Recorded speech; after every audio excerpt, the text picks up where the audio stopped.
Ase ngira gutya rati ese uriya muntu biteye koko komera Jackie komera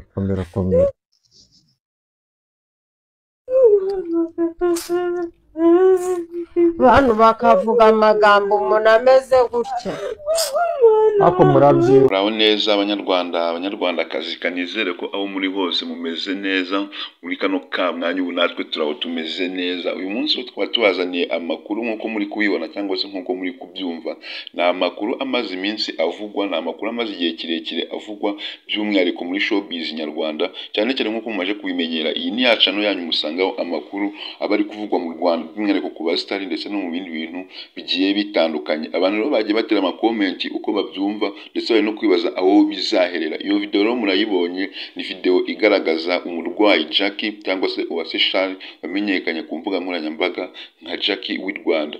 Ngira ngo benshi nk'uko mubizi, murabizi ko Jackie arwaye, arembye cyane, ndetse n'abantu baravuga ko yenda no gupfa. Ngira ngo nk'uko mubyiboneye cyangwa se mubyumviye, ubu ngubu Jackie aracyari muzima, nubwo hari abantu benshi bari kugenda bamubika bavuga ko Jackie w'i Rwanda ngo yitabye Imana. Gusa kuri ubu ngubu icyo nababwira cyo, nk'uko mubonye iyo video, ni uko Jackie akiri muzima kandi agomba gutabaza abanyarwanda, by'umwihariko abakunzi be cyangwa se n'abandi bantu baba bafite umutima wo kuba wamufasha akabasha kujyanwa kwa muganga. Ngira ngo murabizi kugeza amagingo ubu ngubu Jackie nta ndwara n'imwe abaganga bigeze batangaza bavuga ko Jackie yaba arwaye iyi ndwara. Bivugwa yuko Jackie ari uburozi cyangwa se bashobora kuba baramuroze, ari nk'abantu ngo bamugiriye ishyari bakamurogesha. Kugeza ubu ngubu nta ndwara n'imwe baragaragaza Jackie yaba arwaye. Amaje kujya mu bitaro byinshi cyane bigiye bitandukanye, nko muri CHK yagezeyo nabo baramusezerera. Ubu ngubu Jackie akaba arwariye iwe mu rugo, ubu ngubu niho aryamye, ntabasha kweguka nk'uko mwabibonye.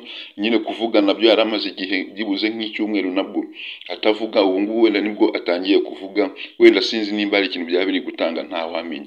Gusa bavuga ko Jackie aramutse abonye ubushobozi bwo kuba yagenda mu bavuzi gakondo cyangwa se muri bariya ba kinyarwanda, bivugwa yuko nyine Jackie ashobora kuvurwa agakira, cyane ko no kwa muganga babuze n'indwara ye. Bivugwa yuko rero aramutse abonye ubushobozi bwo kuba yajyanwa kwa muganga akagenda kuvurwa, bitari bino bya kizungu ahubwo bya kinyarwanda, ko ashobora kuba yavurwa agakira.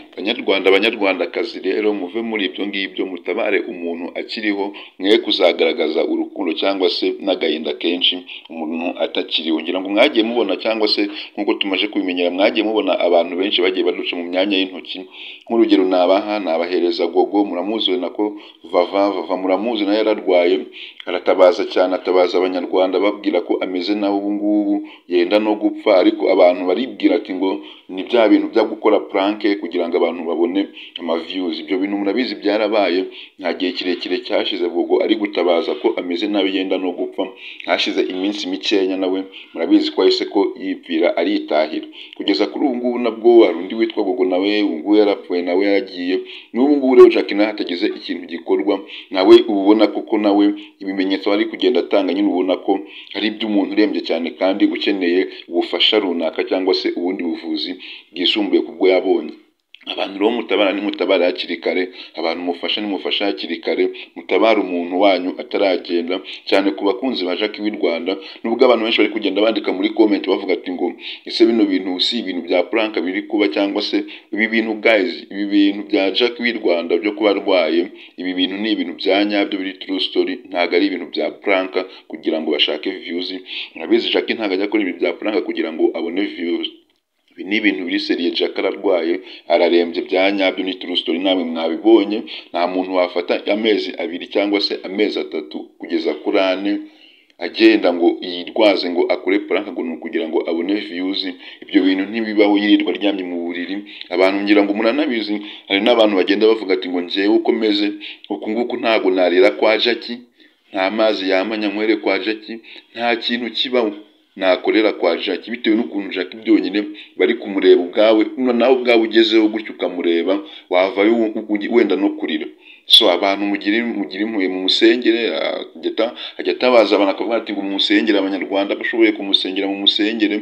Nubwo Jackie nawe yagiraga amagambo menshi cyane kuri kamera, amagambo atiyubashye n'ibindi bintu bikorwa nyine bitiyubashye, murabizi nyine akazi yikoreraga, ariko ibyo ntabwo byamubuza kuba ari umuntu, kandi ntabwo byamubuza kuba yafashwa nawe akaba nyine mu bantu bafashwa. Abantu bo mutabara hakiri kare. Buri kando na buri nguni rero nk'inshuti za hafi za Jackie nabo bakoze ikiganiro umunsi w'ejo bagaragaza uko Jackie nawe arwaye cyangwa se uburyo arembyemo, nk'uko nyine nabo babigaragaje, nk'uko cyangwa se bagomeza babivuga umunsi ku munsi, bagaragaza ko Jackie arembye koko bya nyabyo, bitari ugupapira ndetse bitari no kubeshya.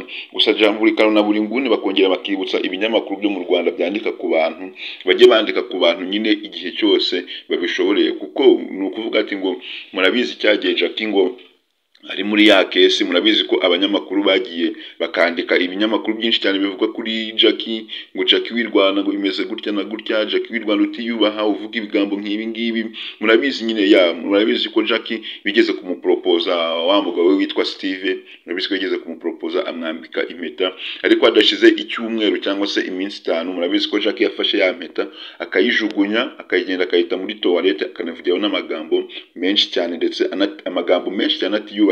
Ibyo bintu murabizi byarabaye, ndetse ibyo bintu bijya kuba murabizi ko hari abakameramani benshi cyane ndetse n'ibinyamakuru byinshi cyane bigiye bitandukanye, kujya bari kwibaza nimba Jackie ari undi muntu ukomeye wo mu gihugu, ku buryo abanyamakuru bagenda bagatereka za microphone aho ngaho ku meza, microphone kuzura, bari gufata ikiganiro Jackie. Ariko kugeza ubu ngubu icyo buri kano na buri nguni bakomeza batangaza nuko kugeza ubu ngubu nta muntu cyangwa se nta kinyamakuru na kimwe kirandika kuri Jackie cyangwa se kinamusure aho arwariye, kugira ngo nyine bagaragaze koko ibyo bari kuvuga cyangwa se ko Jackie arwaye w'i Rwanda.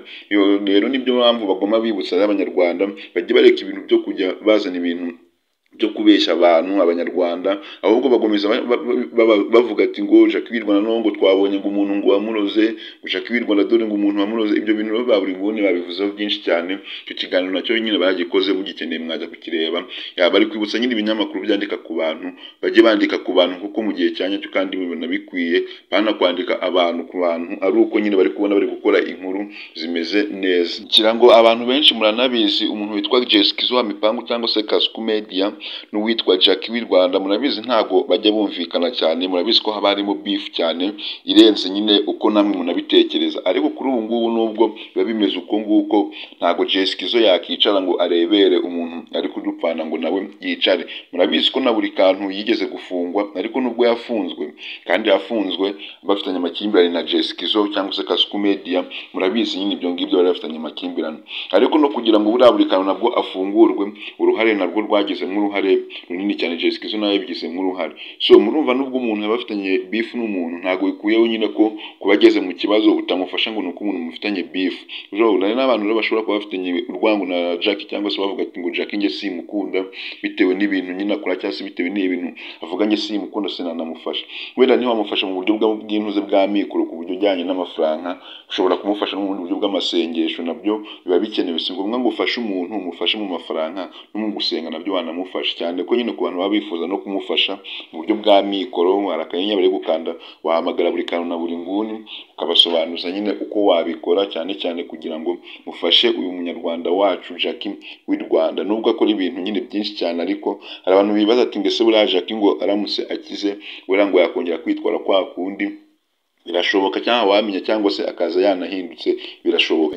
Abanyarwandakazi rero nk'uko mubyiyumviye, Jackie ubu ngubu ararwaye, ararembye, ameze nabi, ndetse aho aryamye amaze nk'amezi 3 arwaye, ndetse hatageze n'igikorwa mwabyumviye ko ashobora kuba yanahurira n'ubuzima. Ariko reka twizeye ko hari ikintu Imana iri bukore, kandi ku bantu muzi gusenga kandi munizera, ni ukuri mufukame musengere Jackie w'i Rwanda. Gusa guys, ndagushimiye twabanye kuva iyi video itangiye kugera irangiye, ariko nimba wayikunze ntibibagirwe gukora like, wandike muri comment nawe uko ubyumva, unayisharingire ku nshuti zawe. Ariko ikintu nyamukuru tibagirwa gukora, nimba uri kubona rugamba igeze kuri channel yacu ya PQS TV, ndakwinginze kura subscribe, wibuke gufungura inzogera kugira ujye ukomeza kubana natwe mu zindi video tubategurira umunsi ku munsi, 5 kuri 5. Nkusa ko iyi niyo channel ushobora gusanga amakuru mu Rwanda kandi yizewe, ababageraho ku gihe, amakuru mashyashya muri showbiz avugwa ku basitari n'ibindi bintu bigiye bitandukanye. Ni PQS TV, turabakunda cyane.